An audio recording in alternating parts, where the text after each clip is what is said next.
Jordan Miles felt the room change before anyone spoke. It was a subtle shift, like the air had been pressed flatter, when the security guard at Hart and Hale stepped in front of her cart and smiled without warmth. "Quick check," he said, already reaching for the tote on her shoulder. Jordan's fingers tightened around the strap. The market's soft jazz kept playing, steady as a lie. Behind the guard, a manager in a tailored blazer watched from the register, chin lifted, eyes fixed on Jordan the way people looked at a stain. "I paid," Jordan said, keeping her voice level. She held out the receipt, the ink still fresh, the total circled by the cashier's pen. The guard didn't glance at it. "We've had thefts. You fit the description." Around them, shoppers slowed. A woman raised her phone, not to call for help, just to record the spectacle. Jordan felt heat crawl up her neck, that familiar poisonous question. "What will they let me be today?" The manager finally approached. "If you don't cooperate," she said sweetly, "we'll involve the police." Jordan stared at the receipt trembling in her hand. Proof meant nothing if the accusation was the point. Then she noticed the tiny black dome above the produce aisle, the red pinprick light blinking once. Camera. Watching. Always watching. Jordan swallowed. "Please," she said, more to herself than them. The manager leaned in, voice dropping to a blade. "No one's going to believe you." Somewhere near the entrance, the automatic doors sighed open, and the sharp, unmistakable crackle of a police radio cut through the music. Jordan Miles still had the warm paper cup in her hand when the security guard stepped into her path. The latte's lid clicked softly as it cooled, a tiny sound swallowed by the bright, polished hush of Hart and Hale Market. "Ma'am," the guard said, palm out like a stop sign. His badge read Ricky Barnes, but he wore it the way some men wore a warning. "Need you to come with me." Jordan blinked once. The market smelled like citrus cleaner and expensive bread. Overhead, a chandelier glimmered above the produce, and for a second she felt the old childhood trick. If she stood still enough, maybe the moment would pass her by. "I'm sorry." Her voice came out calm because she'd learned calm was armor. "I'm leaving. I paid." Ricky's eyes slid past her face, down to her tote bag, then back up like her skin was a question he already knew the answer to. "We had a report. You matched the description." A woman in a cream coat, blonde ponytail, phone up like a mirror, hovered near the floral display. She didn't speak, but her mouth tightened as if she'd been holding a verdict between her teeth. Jordan shifted the tote higher on her shoulder. Inside were a loaf of rosemary focaccia, 2 yogurts, and a small container of cut mango. Ordinary things that suddenly felt like evidence. "What description?" Jordan asked. Ricky's jaw flexed. "Just come on. Don't make this difficult." There it was. The sentence that made the room narrower. Jordan glanced toward the registers. The cashier who'd smiled at her 10 minutes ago looked away now, eyes on a gum display, as if her gaze might be contagious. "I want to speak to a manager," Jordan said. Ricky exhaled through his nose, impatient. "Manager's already on the way." And then the manager arrived, moving fast in tailored slacks, a name tag pinned sharp over her heart. "Karen Whitfield, store lead." "What seems to be the problem?" Karen asked, but her eyes were already on Jordan's bag. Jordan held up the receipt, the ink still dark. "I paid. I'm being stopped for no reason." Karen didn't reach for the receipt. "Our customer reported missing items. Security has procedures." Jordan felt heat rise under her collar. "Procedures for who?" Karen's smile didn't touch her eyes. "Ma'am, if you cooperate, this will be quick."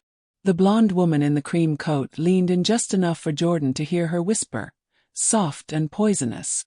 "They always get loud when they're caught." Jordan's throat tightened. She turned to face the woman. "Excuse me." The woman lifted her chin. "I'm not talking to you." Ricky stepped closer. "All right. Back room. Now." Jordan's fingers curled around the receipt. She could feel the ridges of the paper cutting into her skin, a tiny pain anchoring her. She'd promised herself she wouldn't cry in places like this. She'd promised herself she wouldn't perform dignity for people who refused to see it. "I'm not going anywhere without a reason," Jordan said. "And I'm not letting you take me to some back room where there are no cameras." Karen's eyes flicked upward for half a second, toward the dome of black glass tucked into the ceiling. "There are cameras," Karen said quickly. Jordan watched her, caught the fraction of fear. Because Karen knew what Jordan knew. Cameras didn't always protect you. They just recorded you being harmed. Ricky's voice lowered. "Last chance. Don't make this a scene." Jordan's heart thudded. She pictured her mother's hands, dark and steady, folding napkins at Sunday dinner. She pictured the way her mother always said, "Make them say it. Make them name what they're doing."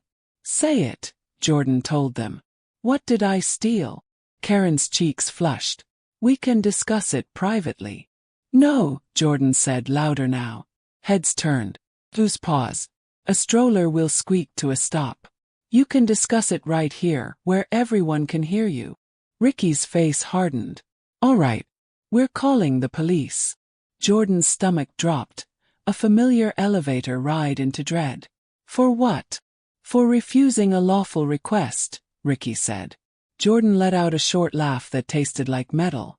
"Lawful. You stopped me because a woman with a phone decided I looked like trouble." Karen's voice sharpened. "That is not what happened." Jordan lifted the receipt again, higher like a flag. "Then take it. Check my bag. Right now." Karen's gaze darted. She didn't move. Ricky reached for the tote. Jordan pulled it back. "Don't touch me." The knife line came out before Jordan could soften it, a truth she'd swallowed too many times.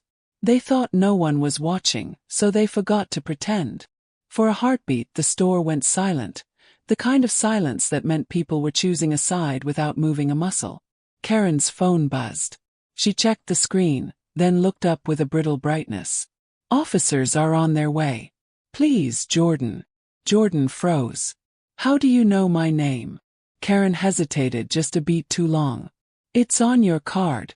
Our system." Jordan's skin prickled. She'd used a prepaid gift card, cash-loaded, specifically because she didn't like leaving trails in places that treated her like a suspect. Karen's lie landed with a dull thud inside Jordan's chest. Jordan backed toward the exit, slow, careful. Outside, sunlight flashed on the parked cars. Somewhere, a siren began to wail, distant but growing. Ricky shifted, blocking her again. "You're not leaving." Jordan's mouth went dry. She looked around, searching for a witness who would meet her eyes and stay there. A young man near the kombucha cooler raised his phone. Not hidden. Not ashamed. He angled it toward Jordan, then toward Ricky and Karen. Karen's smile faltered. "Sir," Karen snapped, "you can't film in here." The young man didn't lower the phone. "It's a public accommodation," he said. "And y'all are wild for this." Jordan's pulse hammered. The siren grew louder. The air felt heavy, like the building was holding its breath. Two officers entered through the sliding doors, uniforms crisp, hands already resting near their belts. The taller one scanned the scene like he'd walked into a story he'd heard before. "What's going on?" he asked. Karen stepped forward, voice practiced. "She's being uncooperative. We believe she concealed merchandise." Jordan opened her mouth, receipt raised. But the shorter officer's eyes locked on her hands instead of the paper. "Ma'am," he said, tone flat. "Put the bag down." Slowly. Jordan's fingers trembled around the tote strap. She looked at the phones pointed at her, at the ceiling camera, at the faces pretending they weren't watching. Then the shorter officer said, almost casual, almost bored, "If you make one wrong move, you're going in cuffs." The holding room smelled like disinfectant and old coffee. Jordan sat on a metal bench bolted to the floor, her knees drawn together. Her tote placed just out of reach on a counter like contraband. The door clicked shut with a final, thoughtless sound. "Hands where I can see them," the shorter officer said, though Jordan's hands were already folded in her lap. "I haven't moved," she replied. He ignored that. He always would. He turned to the taller officer, murmured something under his breath, and the taller one nodded as if they were agreeing on the weather. Jordan focused on breathing. In through the nose, out through the mouth. Slow enough not to be called defiant. A desk officer sat behind the glass window, typing. The keyboard clicks were sharp, decisive. Each one felt like a nail being driven into a story Jordan hadn't been allowed to tell. "What's your name?" the taller officer asked. "You already know it," Jordan said. He looked up. "Excuse me. You said it back at the store," she replied. "Before I told you." Was. Not long enough to admit guilt. Just long enough to recalibrate. "Jordan Miles," he said, reading from a screen now. "Date of birth." Jordan answered. The facts of her life flattened into data points, stripped of tone, context, or fear. "And what happened today?" he asked. Jordan straightened. "I was stopped after paying for my groceries. I showed my receipt. They wouldn't tell me what I supposedly stole. They threatened to take me to a back room. I refused. They called you." The officer typed. "Didn't look at her." "That's not what the report says," he replied. Jordan's head snapped up. "What report?" "The store's complaint," he said calmly. "States you were acting erratically. Refused multiple lawful requests. Raised your voice. Caused a disturbance." Jordan laughed, a short, disbelieving sound that echoed too loud in the small room. "You're writing that like it's already true." The shorter officer leaned against the wall. "Ma'am, lower your voice." "I'm sitting down," Jordan said. "I'm answering your questions." He shrugged. "Tone matters." There it was. The invisible charge. The thing no receipt could cancel. Jordan leaned forward. "Did you watch the video?" People were recording. The taller officer finally met her eyes. "Videos can be misleading. So can reports," Jordan shot back. He broke eye contact first. "They left her there for 20 minutes. Or maybe 40. Time stretched thin when there was nothing to do but listen to your own heartbeat and wonder who was deciding what you'd be next." When the door opened again, a woman in a rumpled blazer stepped in. Her hair pulled back too tight. She carried a legal pad and exhaustion like a second skin. "I'm Claire," she said quietly. "Public defender. I'm sorry, I just got assigned." Jordan nodded. "They're charging me." "Disorderly conduct," Claire said. "Possibly trespass, depending on how the store pushes it." Jordan stared at her. "For shopping." Claire sighed. "I know." The officers stayed in the doorway, arms crossed. Listening. Claire lowered her voice. "They're offering release tonight if you sign an acknowledgement and agree not to return to the store." "An acknowledgement of what?" Jordan asked. "That you were instructed to leave and failed to comply promptly," Claire said carefully. "No admission of theft." Jordan shook her head. "So I admit I was the problem." Claire hesitated. "It keeps this from escalating." Jordan's chest tightened. She pictured her job, her rent, the way one arrest could bloom into 1,000 quiet consequences. "I want to make a statement," Jordan said. The taller officer stepped in. "We already took one." "You summarized," Jordan replied. "I want my words." He exchanged a look with his partner. "Fine. Be quick." Jordan spoke slowly, deliberately. She described the receipt, the refusal to name an item, the lie about her name, the moment Karen glanced at the ceiling camera. She described the fear that curled in her stomach when the word police was used like a threat. The officer typed, "Was edited." "Read it back to me," Jordan said. He did. And it wasn't what she'd said. Her fear became perceived tension. Karen's lie disappeared. The receipt became presented after refusal. "That's not accurate," Jordan said. "Change it." He shook his head. "It's sufficient." "For who?" Jordan asked. "For the record." Outside the glass, a familiar figure paced, Malik, her younger brother. His hands were clenched, jaw tight, eyes burning holes through the room. Jordan stood as far as the bench allowed. "Malik!" He looked up instantly. Relief and rage collided on his face. "They won't let me talk to you," he said through the glass. They said you were being difficult. Jordan pressed her palm to the window. I'm okay. It wasn't a lie exactly. It just wasn't the truth either. A desk sergeant approached the officers, spoke quietly. Jordan caught fragments. Store footage. Already requested, corporate said. The sergeant stopped talking when he noticed Jordan watching. His mouth closed like a locked door. Claire leaned in. They don't want to pull the video tonight, she whispered. Someone upstairs doesn't want complications. Jordan's stomach dropped. So what happens? Claire met her eyes. You can sign and go home. Or you can refuse, and they'll hold you until morning. Jordan looked at Malik again. At the phone still buzzing outside the station. At the story being written without her consent. She exhaled long and steady. I'm not signing, Jordan said. If there's footage, I want it preserved. If there's a report, I want it corrected. The taller officer sighed, annoyed. You're making this harder than it needs to be. Jordan looked him dead in the eye. It was already hard. I just stopped pretending it wasn't. The room fell quiet. Somewhere, a printer whirred to life, spitting out pages that would outlast the night. And Jordan understood with chilling clarity that the fight hadn't started at the store. It had started long before, and it wasn't over now. Jordan slept for 3 hours and woke up already tired. Morning light leaked through the blinds in thin, accusing stripes. Her phone lay face down on the nightstand, buzzing every few minutes like it was breathing without her permission. She didn't touch it at first. She lay still, staring at the ceiling, listening to the building wake up. Pipes rattling, a neighbor's door slamming, the distant siren that never really went away. When she finally picked up the phone, the screen exploded. Missed calls. Text. Notifications stacked so high they blurred into one long scream. You okay? Saw the video, call me. Girl, is this you on Channel 7?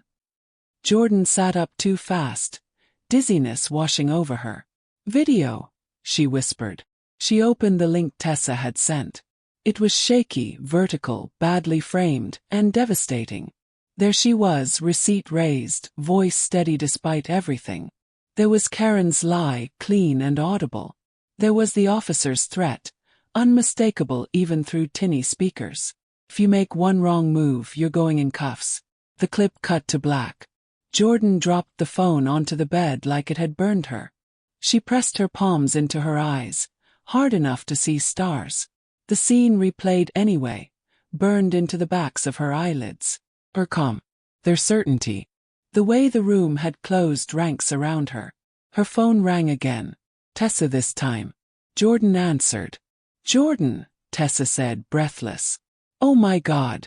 Are you okay? I'm home, Jordan replied. Oh.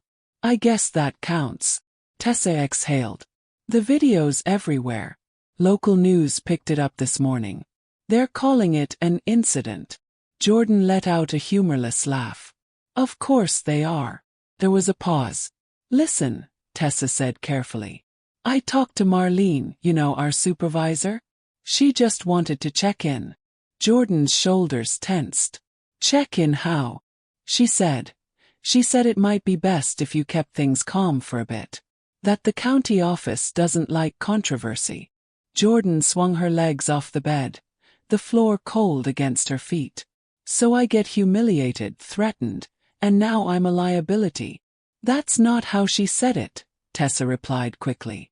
Then softer. But that's how it felt. Jordan closed her eyes. Betrayal didn't always shout. Sometimes it whispered through people who swore they were on your side. After the call, Jordan showered, letting the water run hotter than usual, trying to scrub off a night that clung to her skin. When she stepped out, wrapped in a towel, her phone buzzed again, this time with a message request from someone she didn't know. Eli Carter. I'm the guy who filmed it. I'm sorry I didn't step in more. I have the full video if you want it. Jordan stared at the screen. Her thumb hovered, uncertain. Then she typed back. Dornis, please. The file came through seconds later. 5 minutes long. Uncut. Jordan sat on the edge of her bed and watched the entire thing, start to finish. Every lie. Every glance, every moment the crowd chose comfort over courage. When it ended, she didn't cry. She felt hollowed out, like something essential had been removed and replaced with air. Her doorbell rang. Jordan froze. Her heart slammed against her ribs, sudden and irrational fear flooding her body. It took her a full 10 seconds to move.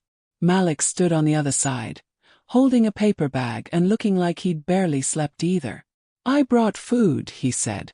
"And don't argue." Jordan let him in. He set the bag down and pulled her into a hug so tight it almost hurt. "They're talking about you like you're a headline," he said quietly.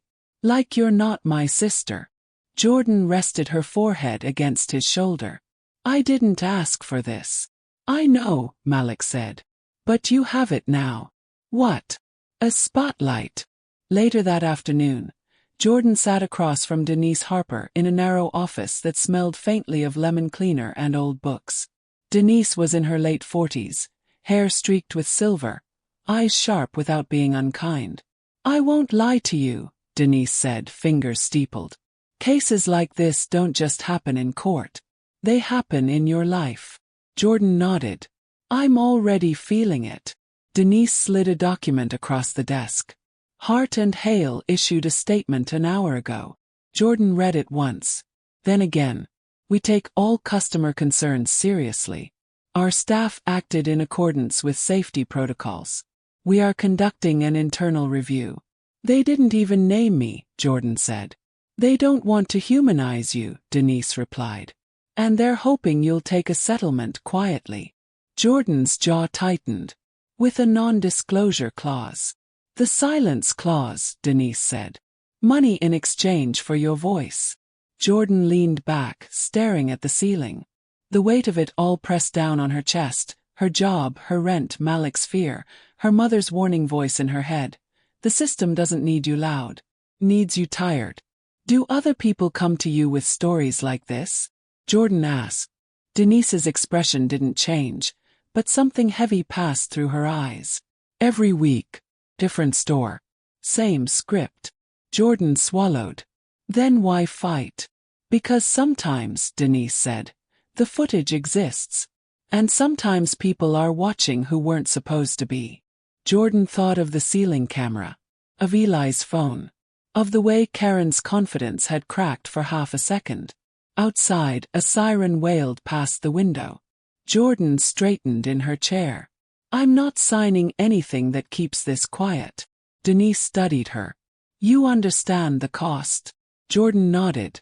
"I understand the cost of silence too." Denise smiled then, not wide, not triumphant, just steady. "All right," she said. "Then let's make some noise."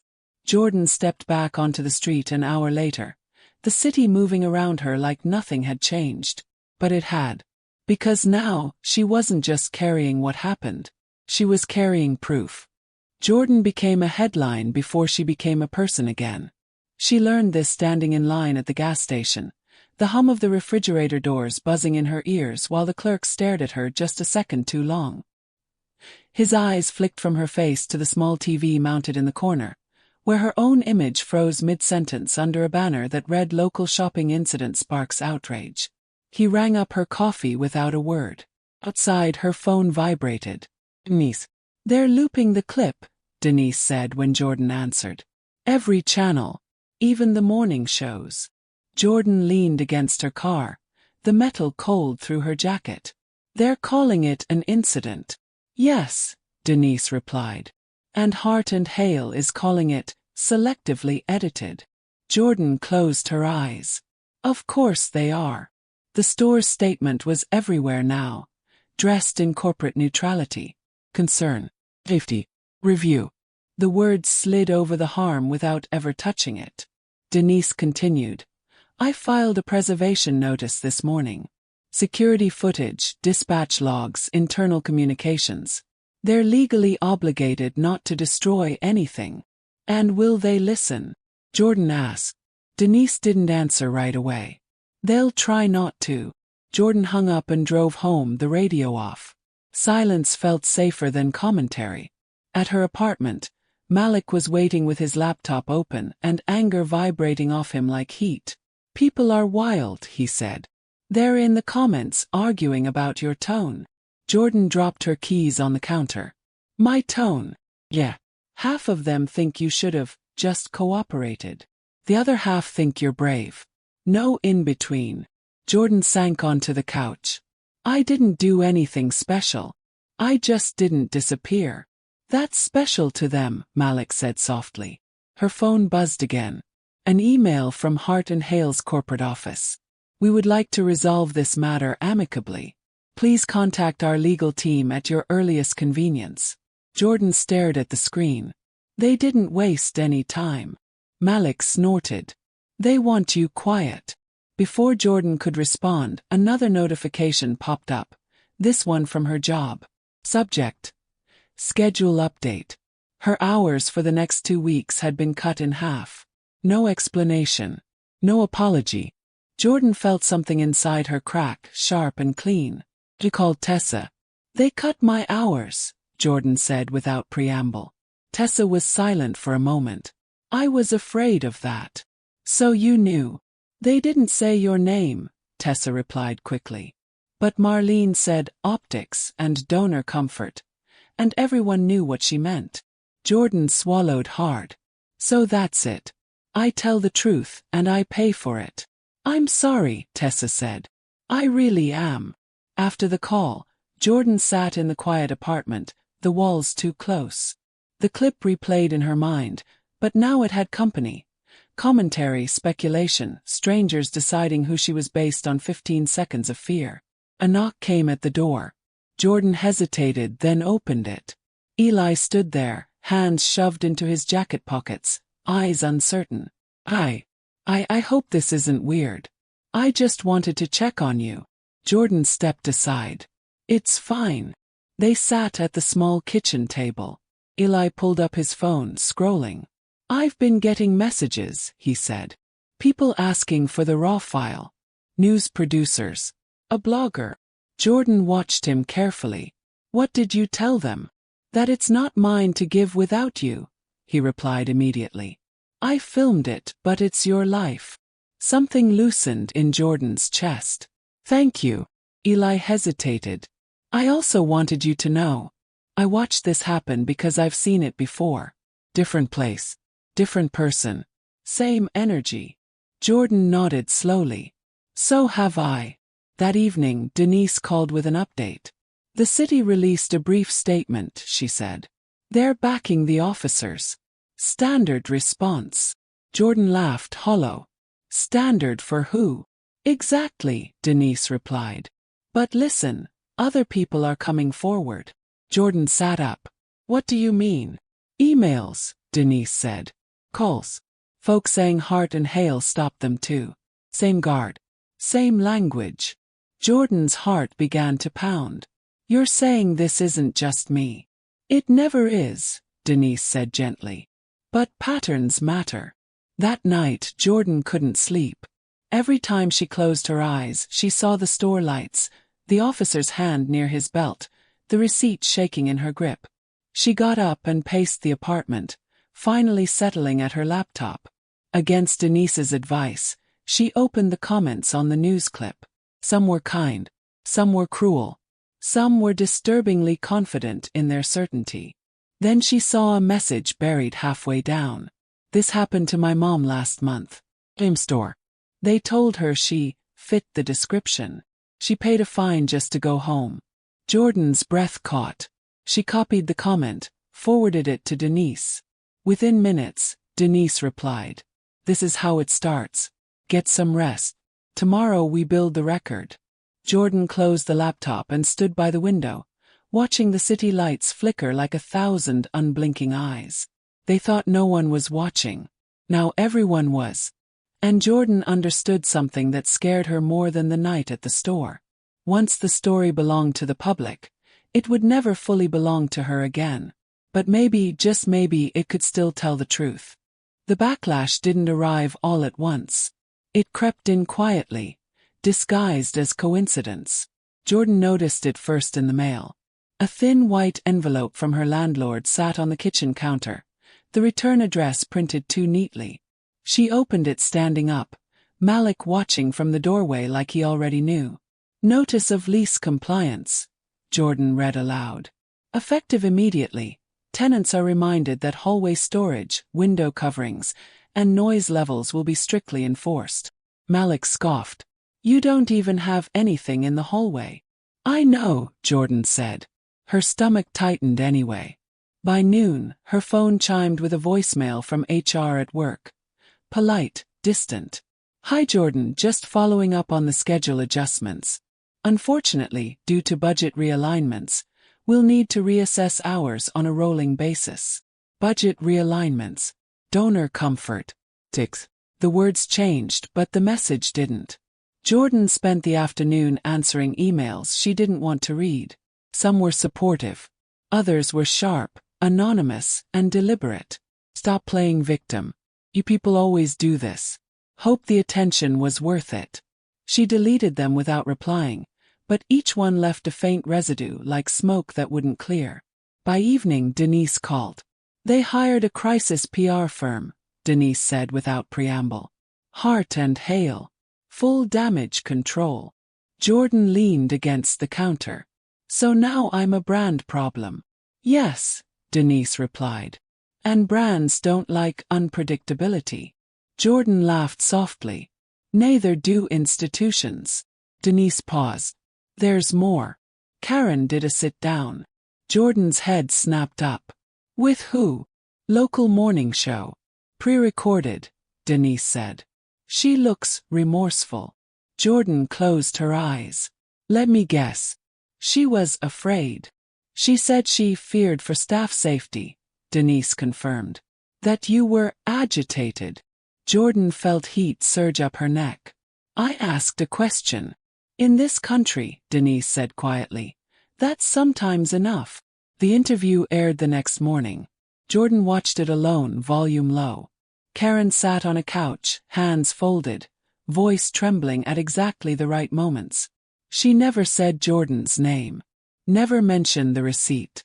Never addressed the lie about running her information. I just want everyone to feel safe, Karen said, eyes shining. That includes our employees. Jordan shut the laptop. Later that day, Denise asked her to attend a community forum at City Hall. It's framed as a unity discussion, she warned. No names.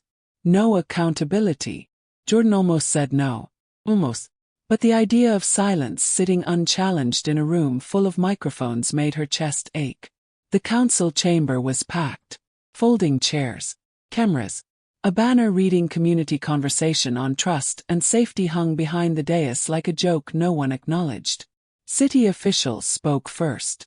Words poured out, healing dialogue moving forward. Racism was never named. Power was never mentioned.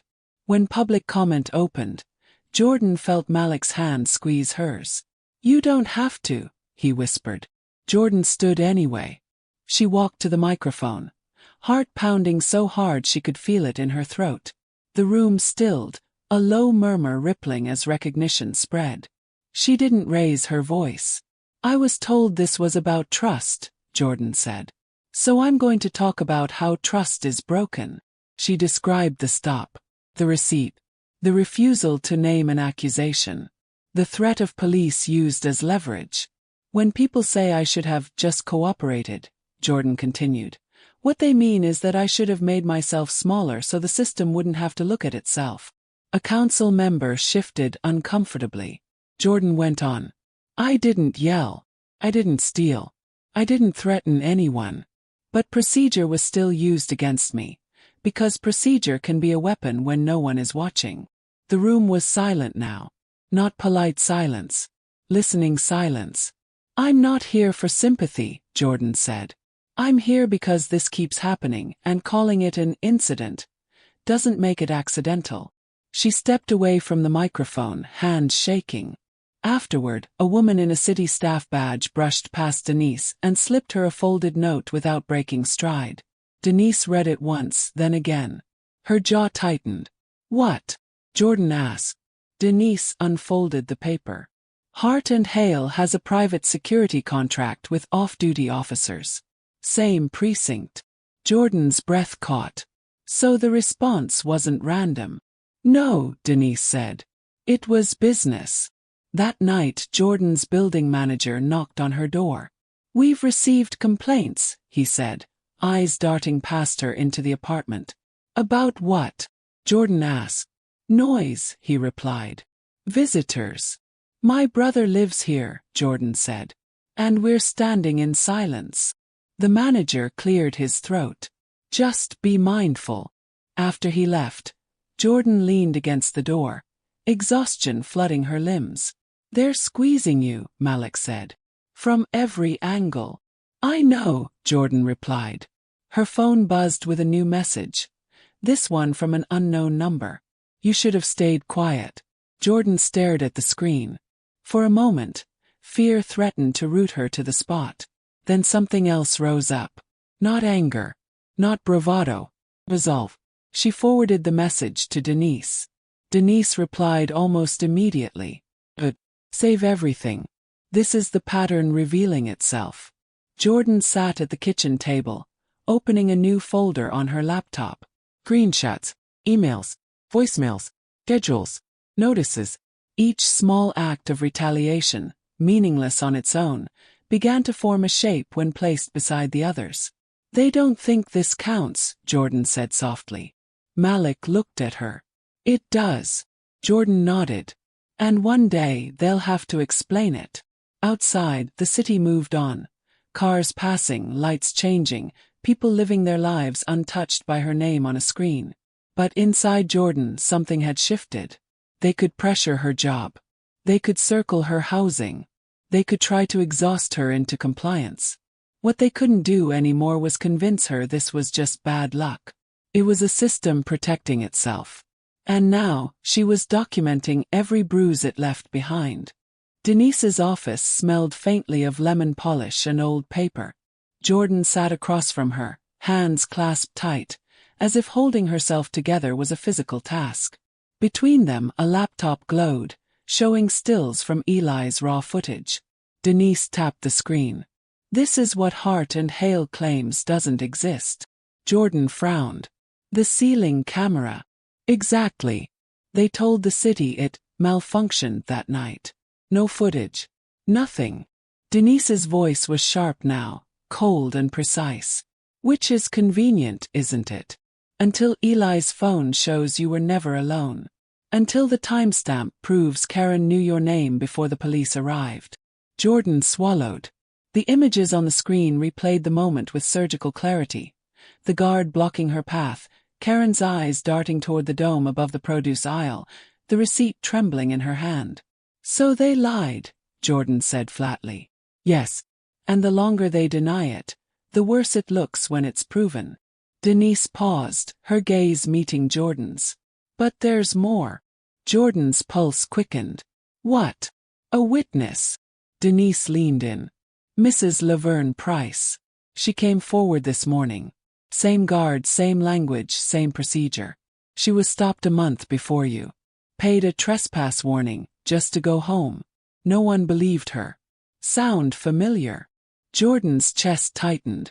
Pattern. Denise nodded. And now it's stacking. Video. Testimony. Emails. Reports.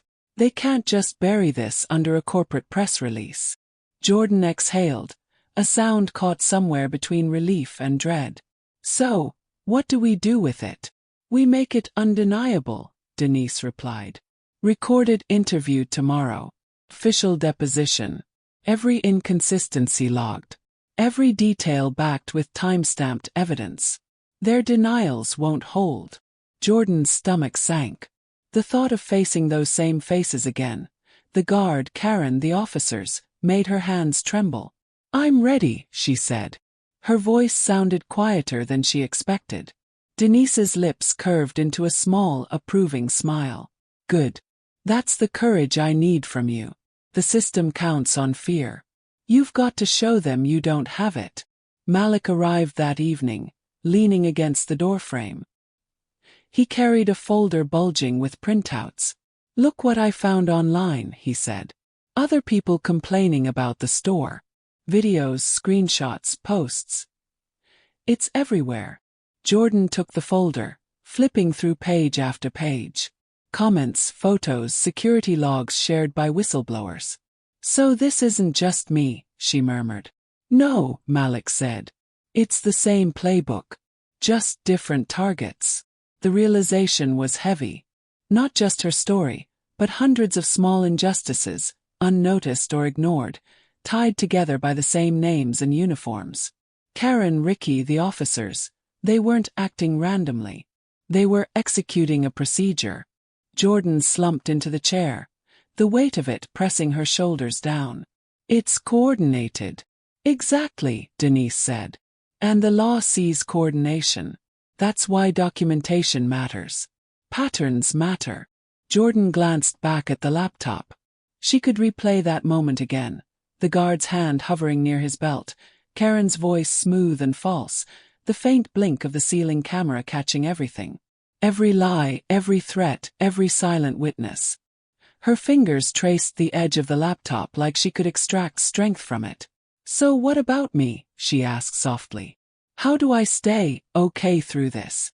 Denise leaned back, eyes steady. You won't be okay. Not entirely. But you'll be prepared. You'll know the truth. And when they try to spin the narrative, you'll have the evidence to counter it. Jordan nodded. The word counter felt small compared to the enormity of it all. But it was a start. That night, she sat in her apartment replaying Eli's footage. Not because she wanted to relive it, but because she had to memorize it. Every pause, every glance, every motion of her own hands became part of her testimony. Her phone buzzed again. This time, a text from a stranger she didn't know. Anonymous. You're not alone. We've got similar files. We're ready to share when the time is right. Jordan stared at the message. Her chest tightened, a combination of fear and relief. The movement of truth was larger than her, yet somehow she was at its center. The next morning, Denise arrived with a stack of legal documents, her expression purposeful. Recorded deposition today. We'll focus on timelines, actions, and inconsistencies. You'll be calm, precise. No exaggeration. Stick to facts.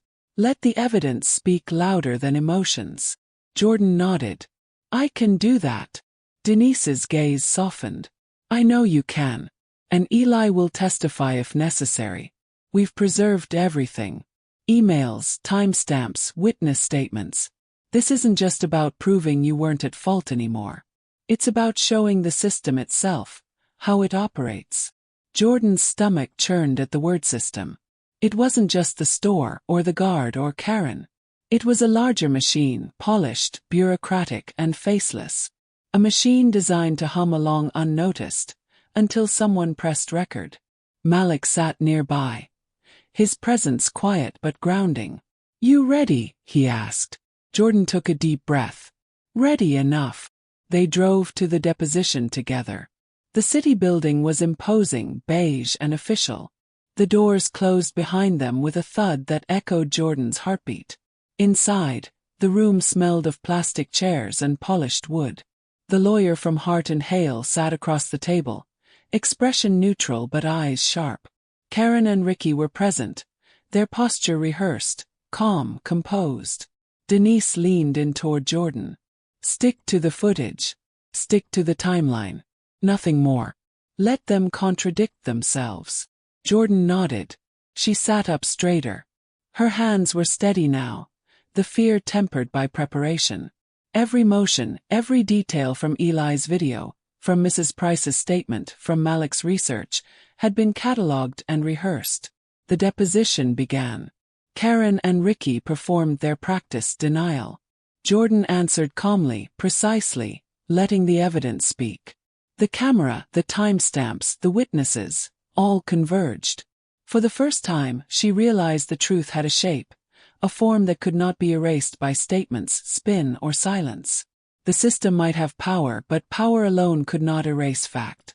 And in that room, Jordan finally felt the first flicker of control in a nightmare that had begun in a grocery store weeks ago. The guard, the manager, the officers, they had acted thinking no one would notice. But someone had been watching. And now everyone was.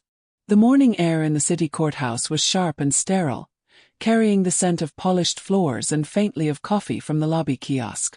Jordan tightened the strap of her tote as she walked down the marble hallway, Malik beside her, his hand hovering near hers but not quite holding it. There was no room for hesitation now. Each step echoed the weight of weeks she hadn't asked to carry.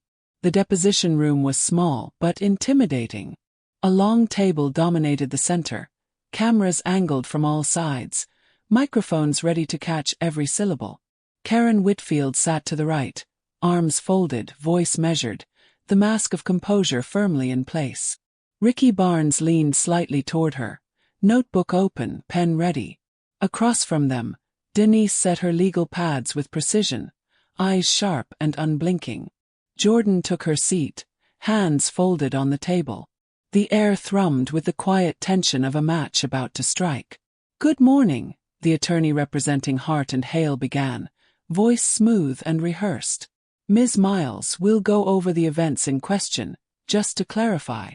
Jordan nodded, her heart hammering but her voice steady. "I'm ready." Karen was first. Her answers were controlled, rehearsed. "I acted in good faith. We follow protocol." Ms. Miles appeared non-compliant. Jordan's eyes didn't leave her. "So my receipt, my proof of purchase didn't matter?" she asked. Karen blinked, momentarily unsettled. "The situation escalated.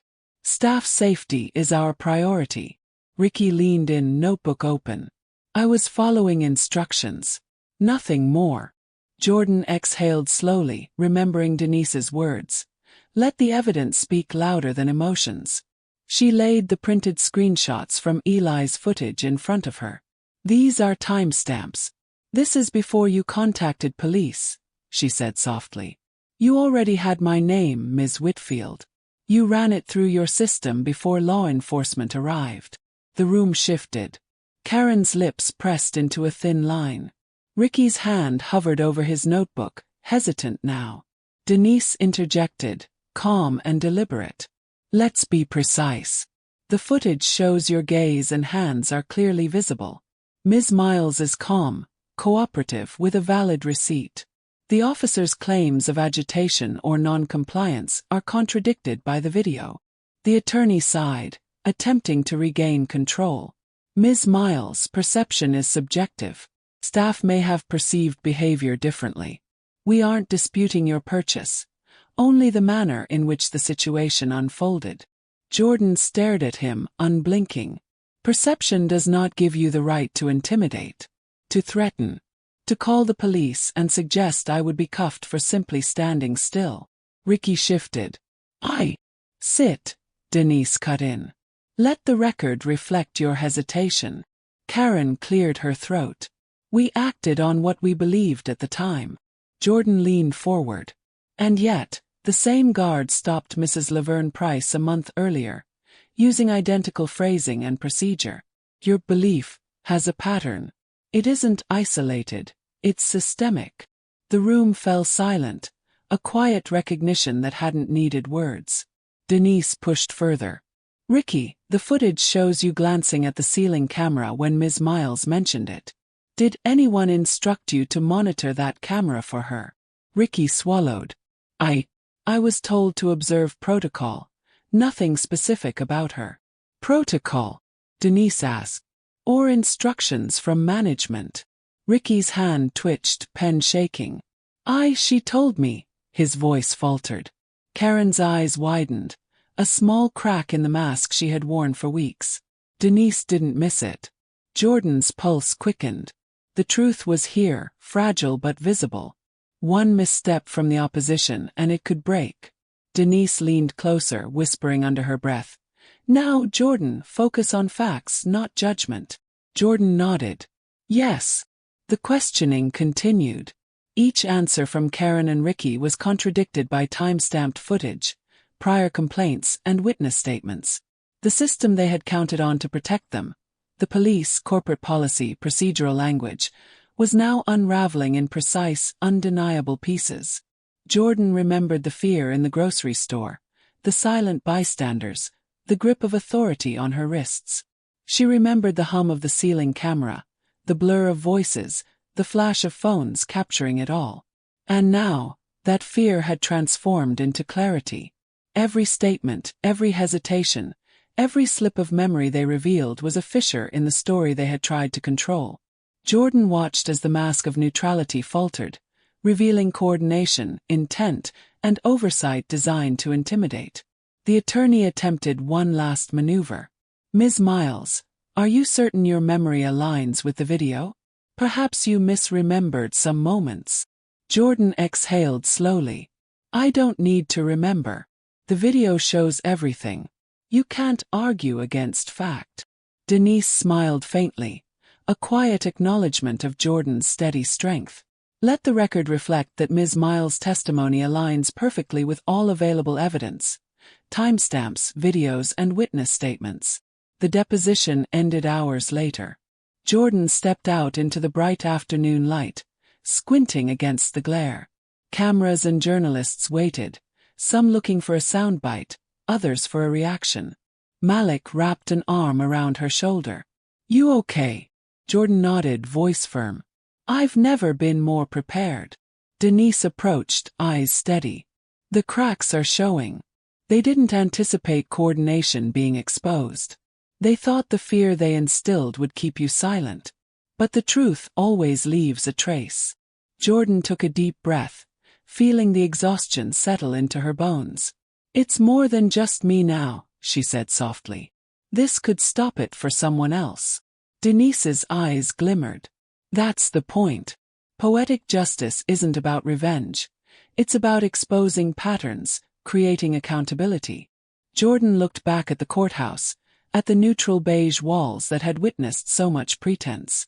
Her reflection in the glass was tired, yes, but also resolute. Karen and Ricky were behind those walls now, carefully composed, already calculating their next moves. But the room that had once given them power was empty now. The power had shifted. Jordan's proof, her voice, and the network of witnesses and footage had created something unstoppable. For the first time in weeks, Jordan felt the raw weight of possibility.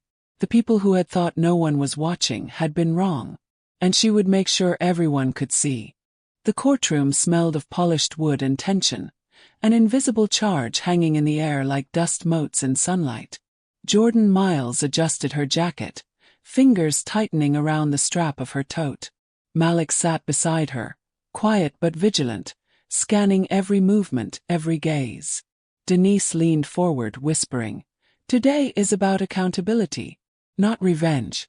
Facts first, evidence second, consequences last." Jordan nodded, swallowing the lump in her throat. She had walked through every moment in her mind. The grocery store, the guard, the manager's lie, the officer's threat. Every detail catalogued, time-stamped, and preserved.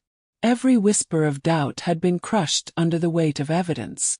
The judge entered, gavel striking with deliberate authority. "We will proceed," he said, and the room fell into a hush deeper than any silence Jordan had felt before. Hart and Hale's attorney rose first, voice polished, rehearsed. "Your Honor, we maintain that the actions taken by our staff were in line with company policy, intended to maintain safety and compliance. Any inconvenience to Ms. Miles was unintentional." Jordan's jaw tightened.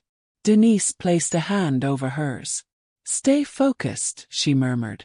Next came Karen Whitfield. The store manager's carefully measured composure faltered under Denise's questioning. I acted according to the training manual," Karen said. "I feared for staff safety. I never intended to cause distress." Denise held up the printed frames from Eli's footage. "Ms. Whitfield, these screenshots show you already had Ms. Miles' name before contacting the police. You guided the guard's actions, didn't you?" Karen's lips pressed into a thin line. You don't need to finish that sentence," Denise said softly. "The footage speaks for itself." Ricky Barnes, the security guard, fidgeted next. "I was following instructions. Instructions to intimidate a customer. To misrepresent the situation," Denise asked. Ricky hesitated, the notebook trembling in his hand. I just did what I was told." The judge's eyes narrowed. The record will reflect Mr. Barnes' hesitation. Then Denise dropped the hardest piece. IT records from Hart and Hale show the ceiling camera functioned the entire night. It was manually accessed before, during and after Ms. Miles' presence. Claims of a malfunction are false. Murmurs rippled through the courtroom. Even the attorney's polished composure cracked. Jordan felt a surge of validation and exhaustion at once. Months of fear, harassment, and betrayal coalesced into a tangible moment of truth. The system that had tried to silence her was now forced to answer. The judge reviewed the exhibits, frowning. This is compelling evidence of premeditated procedural abuse. Hart and Hale, the claims of system error are hereby rejected. All footage, communications, and reports will remain part of the official record. Jordan exhaled, relief and adrenaline colliding. But Denise leaned closer. It's not over. The settlement offer will arrive soon. Be ready. An envelope arrived just after the lunch recess. Jordan opened it, hands shaking. The words were standard. Money in exchange for silence, a non-disclosure agreement included. Jordan looked at Denise. I can't sign this. It erases the truth. Denise nodded. Then we demand more. Policy changes. Public acknowledgement. Disciplinary action. A fund for community legal support. Make it systemic, not just personal. Jordan's pulse quickened. And they'll agree. Not immediately, Denise said. But they can't ignore the evidence. The public is watching. The law is watching. And you've already proven you won't stay silent. The afternoon passed in testimony, each witness corroborating Jordan's account. Mrs. Price described her own encounter with the same guard. Eli confirmed the timestamps. Malik provided screenshots of the growing social media outcry. Every piece fit together, a mosaic of procedural abuse laid bare. Finally, the judge spoke. Given the evidence, Hart and Hale is ordered to implement new training procedures, document internal compliance protocols, and issue a public apology acknowledging their staff's misconduct. Security personnel involved are subject to review and possible disciplinary action. Settlement discussions may proceed but must include provisions for systemic change, not just financial compensation. Jordan's chest heaved. She wanted to cry, scream, laugh, anything. But she stayed silent, letting the gravity of the moment wash over her. Months of fear, humiliation, and threat had led to this. The system itself forced to look, to answer, to change. Outside the courtroom, Malik wrapped an arm around her shoulder. You did it, he said quietly. We did it, Jordan corrected him. She thought of Denise, of Eli, of every bystander who had chosen to record, to witness, to act. This is bigger than me. A reporter approached, microphone extended. Ms. Miles, how do you feel? Jordan took a deep breath. She didn't want to make this about emotion. She wanted to make it about truth. I feel accountable. Not for what happened to me but for what happens next. If the system doesn't change, someone else will be next. The microphone recorded her words. Cameras flashed. Journalists scribbled furiously. The story she hadn't chosen to live now belonged to the public. But this time it told the whole truth. Back at home that evening, Jordan looked at her apartment ceiling, the shadows of the blinds cutting lines across the floor. The world had shifted. Karen had resigned. Ricky was terminated. One officer faced internal review. The city promised oversight. Jordan knew this wasn't perfection. Not all wounds would heal. Not all consequences would feel adequate. She thought of sleepless nights, the fear that had lodged in her chest, the way she flinched at sliding doors and police radios. But she had changed the narrative. She had created accountability where before there had been none. Malik set a plate of dinner in front of her. You're not broken, he said softly. You're stronger. Jordan nodded, eating in silence. Her body was tired, but her mind was alert. The fight wasn't over. The work to prevent the next injustice had just begun. In the quiet, she allowed herself a small smile. The system had to look. And now, someone would be watching, even when it thought no one was. The night fell, but Jordan's resolve stayed bright. The story of fear and control had been told, and she had survived it. Now she would make sure it could never happen the same way again. Jordan sat on the edge of her bed, the apartment quiet except for the faint hum of the refrigerator and Malik's soft breathing in the next room. The world outside had shifted since the courtroom ruling. Hart and Hale had issued a formal public apology, outlining new staff training protocols, policy reviews, and disciplinary measures. Karen Whitfield had resigned, Ricky Barnes was terminated, and one of the officers faced an internal investigation. On paper, the system had finally been forced to answer. Yet Jordan didn't feel victorious. She scrolled through the news feeds, watching headlines cycle in real time. Local woman wins against grocery chain, social media outcry forces corporate policy changes, justice served in shopping incident. Comments poured in, alternating between support, skepticism, and, inevitably, vitriol. Her phone buzzed again. It was Eli. Eli, they've archived the footage at the city office. You're on record. Everything is preserved. Jordan exhaled slowly. Thank you. Her phone buzzed again. Another unknown number. She ignored it. Some things didn't deserve attention. Malik appeared in the doorway, a small bundle of mail in hand. Letters for you, he said. He handed her a stack. Notes from strangers who had been stopped at the store, parents writing about children intimidated by off-duty guards, and a few small donations to the community legal fund Denise had set up in her name. Jordan flipped through them, the weight of each story settling on her chest. For every victory, there was a shadow, the faces of people who had endured similar humiliation, people whose names would never make the headlines. Denise arrived later that afternoon, sitting across from Jordan at the kitchen table, files and folders spread in an organized chaos. This is the settlement we negotiated, she said. It includes financial compensation, public policy changes, and the fund. But more importantly, it forces accountability for the future. Jordan looked at her, exhausted. It's still just pieces on paper. Denise's gaze was steady. Pieces on paper can change lives if you keep fighting. But yes, it comes with a cost. Jordan nodded. She thought of the months of fear, the sleepless nights, the silent dinners, and the flinch she still felt at the sound of a sliding door or the crackle of a police radio. She thought of Tessa, who had wanted to help but felt powerless. Of Malik, who had carried his own fear silently. Of Mrs. Price and Eli, who had both risked something to ensure she wasn't alone.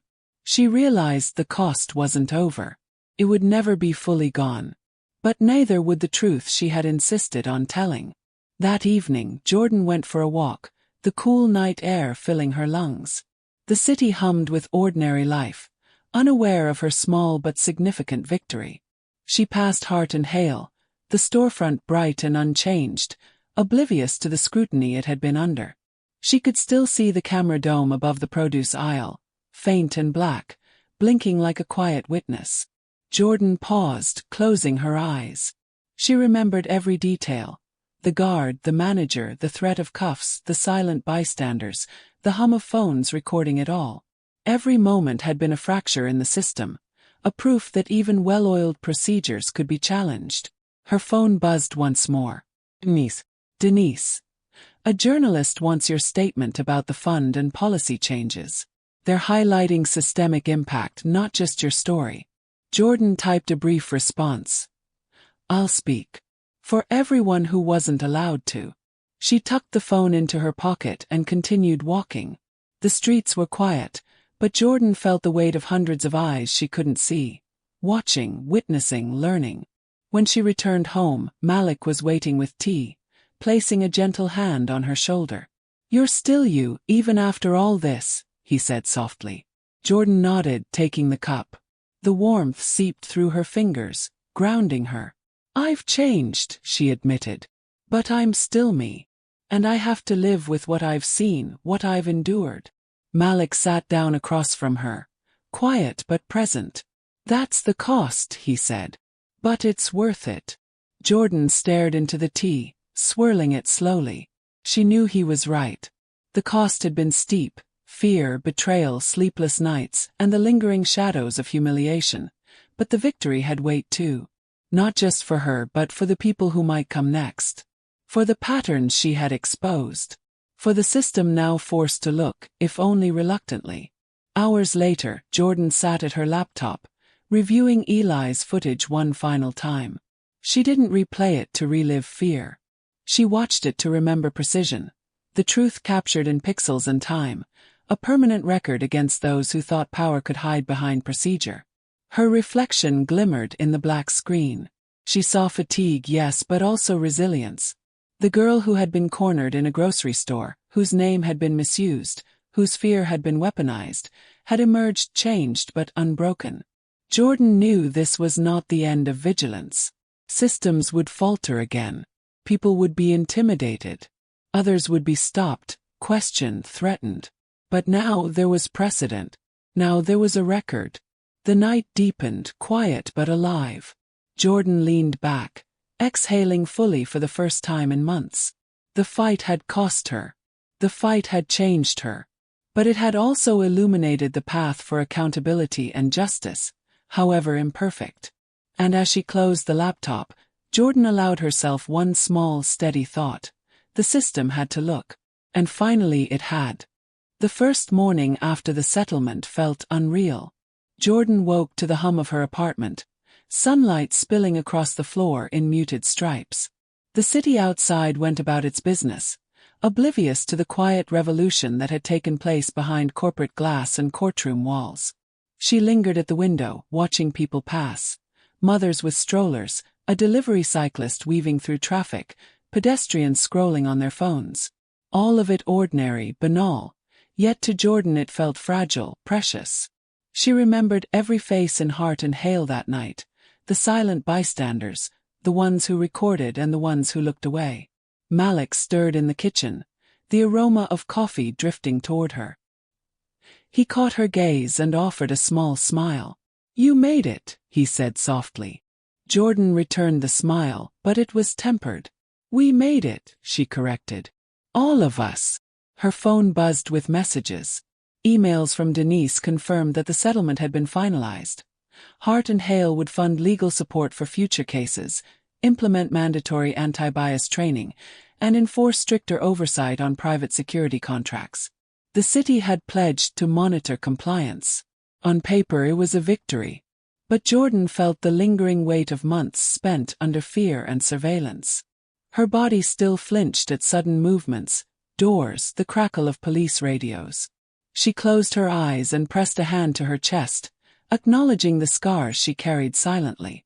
Denise arrived mid-morning, brisk and efficient as always, carrying a folder with documentation from the case. "Everything has been archived," she said.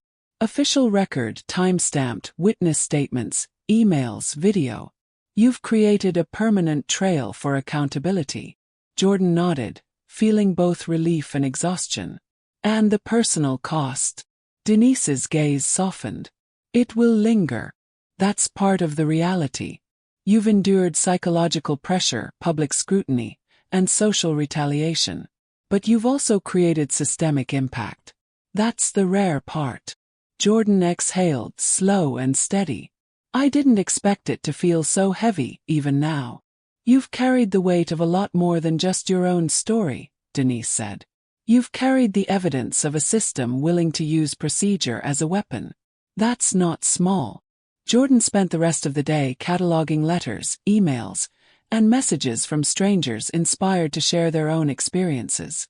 Parents, co-workers, even strangers from social media. All had been touched by her story and now felt empowered to speak. Some were tentative, others defiant. Jordan read them all, the weight of collective pain and hope intertwining in her chest. That evening Malik suggested a walk. The city had cooled, streetlights painting patterns on the pavement. Jordan walked beside him, shoulders straight, head held high despite the invisible exhaustion pressing against her bones. "I still get nervous," she admitted quietly. "Even now, I flinch at the idea of authority." Malik squeezed her hand. "That's normal. But it doesn't define you. It never did. Jordan's gaze drifted to the city skyline, the towering buildings indifferent yet somehow symbolic. She thought of Hart and Hale, of Karen and Ricky, of officers who had wielded fear like a weapon. The system had faltered under the light she had helped bring to it, yet she knew the fragility of accountability. One misstep could undo months of struggle. When they returned home, Eli arrived with another small package. He had recorded supplemental angles from the store that no one had thought to preserve, ensuring every facet of the night was documented. Jordan thanked him, realizing the fight had never been solitary. Allies, witnesses, and even those initially hesitant had contributed to the truth being revealed. Later, Jordan sat at her desk, reflecting on the months that had passed. Fear, humiliation, resistance, and resilience, they had all intertwined into a tapestry she could neither unravel nor ignore. Her hands hovered over the keyboard as she began to type a statement for the community fund. She didn't write for fame or validation. She wrote for those who would be next, those who might face the same fear, the same manipulation.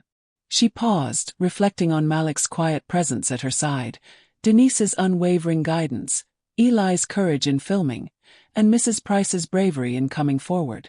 She realized that while the system had been forced to answer, it was the collective courage of individuals that had made accountability inevitable. Jordan thought of the supermarket, the receipt, the guard, the silent stares of bystanders. She thought of every night spent replaying the footage in her mind. The fear had not disappeared, but it had transformed. It had become vigilance, awareness, and resolve. The next morning, Jordan received an invitation to speak at a city council forum on civil rights and corporate accountability. She accepted, understanding that visibility was both shield and responsibility. Her voice, honed through months of confrontation, was now a tool for others. As she prepared for the forum, Jordan sat quietly, letting the weight of the past months settle around her. The world had forced her into a crucible, testing her courage, endurance, and integrity. She had emerged not unscathed, but unbroken. Her reflection in the mirror showed a woman changed, tempered by fire, yet grounded in resolve. Jordan knew the fight for justice was ongoing, not just for herself, but for everyone who could face similar intimidation. Malik appeared behind her, placing a hand on her shoulder. "You're ready," he said softly. Jordan nodded, smiling faintly. "I think so. And if I'm not, I'll make sure someone else is ready after me." In the quiet of her apartment, Jordan finally allowed herself to exhale. The system had been forced to look, to answer, and to act. But she knew that resilience was never a single moment. It was a lifelong commitment. Outside, the city carried on, indifferent and alive. Jordan stepped toward it, carrying the scars of the past, the evidence of truth, and the quiet, unshakable determination that no one would make her invisible again. The fight had a cost, but it had also birthed strength. And in that strength, Jordan found not only survival, but purpose. She was no longer just the girl stopped at a grocery store. She was a witness, a record keeper, a voice, and she would make sure the system, the public, and history remembered that. Because those who thought no one was watching had been wrong. And now everyone was.